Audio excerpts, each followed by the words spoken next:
Beritakanlah firman, siap sedialah baik atau tidak baik waktunya. Shalom.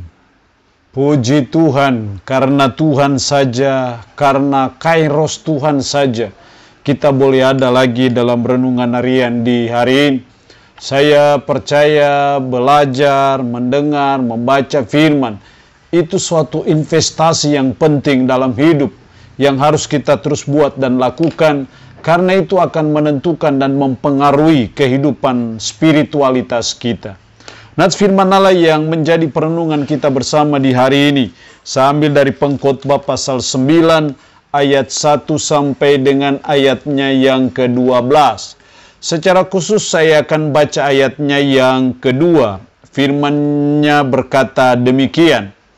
Segala sesuatu sama bagi sekalian, nasib orang sama, baik orang yang benar maupun orang yang fasik, orang yang baik maupun orang yang jahat, orang yang tahir maupun orang yang najis, orang yang mempersembahkan korban maupun yang tidak mempersembahkan korban. Sebagaimana orang yang baik, begitu pula orang yang berdosa. Sebagaimana orang yang bersumpah, begitu pula orang yang takut untuk bersumpah. Inilah yang celaka dalam segala sesuatu yang terjadi di bawah matahari. Nasib semua orang sama. Hati anak-anak manusia pun penuh dengan kejahatan dan kebebalan ada dalam hati mereka seumur hidup, dan kemudian mereka menuju alam orang mati. Demikian kebenaran firman-Nya hari ini yang mengajar dan menasihati kita. Nasib semua orang sama. Siapapun kita, apapun kita, dan bagaimanapun kita, kita memiliki nasib yang sama, yaitu sama-sama akan mati. Jadi kita memiliki nasib yang sama secara khusus dalam hubungan dengan kematian, secara khusus dalam hubungan dengan dunia orang mati, yang dalam ayat pembacaan kita tadi berkata, dan kemudian mereka menuju alam orang mati. Itulah nasib semua orang sama. Karena Anda kaya kah miskin kah tetap akan mati. Anda tua kah muda kah pasti akan mati. Anda berpendidikan kah tidak berpendidikan kah, Anda orang kota kah orang desa kah, Anda pejabat kah bukan pejabat kah, kita punya nasib yang sama, yaitu sama-sama akan mati.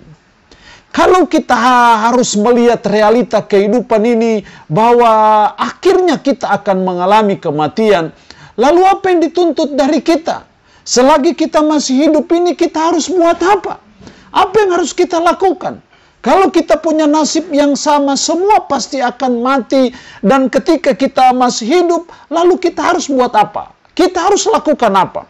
Ada 3 hal penting yang saya amati dalam nats pembacaan kita hari ini. Yang pertama dalam ayatnya yang keempat, tetapi siapa yang termasuk orang hidup mempunyai harapan. Karena anjing yang hidup lebih baik daripada singa yang mati. Orang yang hidup mempunyai harapan.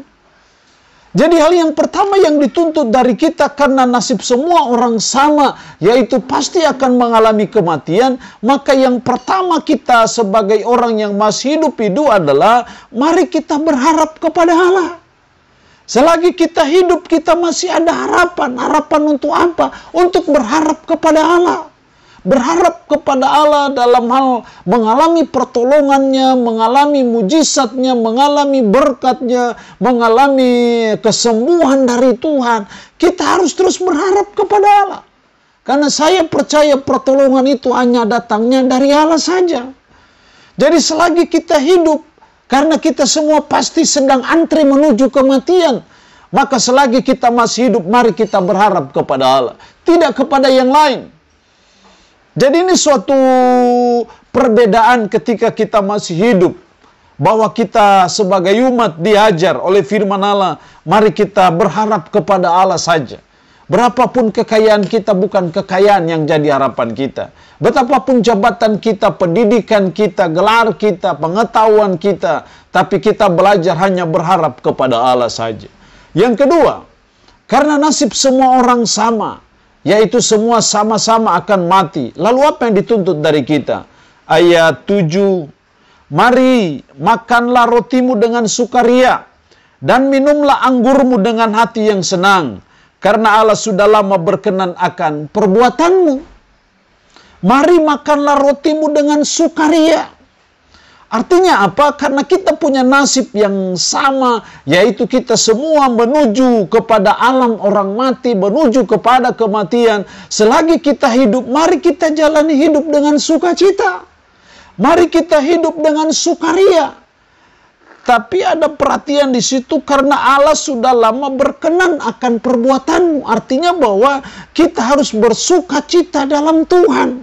Kita bersukacita dalam hal-hal yang berkenan kepada Tuhan, bukan dengan cara-cara yang tidak berkenan kepada Tuhan. Jadi, karena kita punya nasib yang sama, bahwa kita semua pasti mati, dan selagi kita masih hidup ini, kita dituntut, mari kita jalani hidup ini dengan sukacita. Kita jalani hidup ini dengan enjoy, karena kita semua pasti akan mati. Jangan sampai kita mati dan kita tidak pernah menikmati hidup ini. Kita tidak pernah menjalani hidup dengan sukacita. Sebagai anak-anak Tuhan, apapun susahnya hidup, kita harus selalu enjoy. Apapun problema hidup kita, kita harus tetap bersukacita. Apapun tantangan hidup kita, apapun kesulitan hidup kita, kita semua sedang menuju alam orang mati. Kita semua sedang antre menuju kematian. Karena itu mari kita jalani hidup dengan penuh sukacita di hadapan Tuhan. Berkeluh kesah, berkibar, sungut-sungut, itu tidak ada gunanya. Putus asa, kecewa, frustasi, itu tidak ada gunanya. Kita semua sedang antri menuju kematian. Karena itu selagi kita masih hidup ini, mari kita hidup dengan sukacita. Tapi kita harus sukacita yang berkenan kepada Allah. Seringkali kita sudah mau mati, kita tidak nikmati hidup.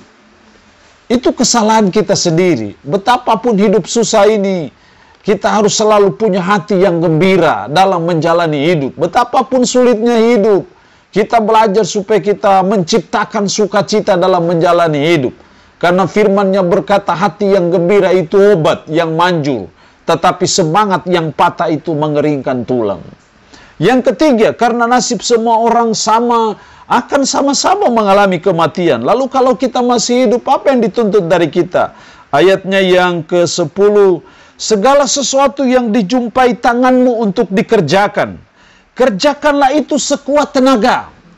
Karena tak ada pekerjaan, pertimbangan, pengetahuan, dan hikmat dalam dunia orang mati, kemana engkau akan pergi. Karena kita punya nasib, semua orang sama menuju kepada kematian. Karena itu selagi kita hidup, kita dituntut bekerjalah dengan sekuat tenaga. Makanya ayat 10 tadi, segala sesuatu yang dijumpai tanganmu untuk dikerjakan, kerjakanlah itu sekuat tenaga. Mari kita rajin bekerja. Mari kita bertanggung jawab terhadap tanggung jawab yang dipercayakan kepada kita. Karena kita semua pasti mati. Kita sedang antri mati. Kita sedang menunggu giliran untuk SK kita turun. Karena itu selagi kita hidup, mari kita gunakan hidup ini semaksimal mungkin. Kita gunakan waktu-waktu yang ada itu seefektif mungkin. Dengan cara apa?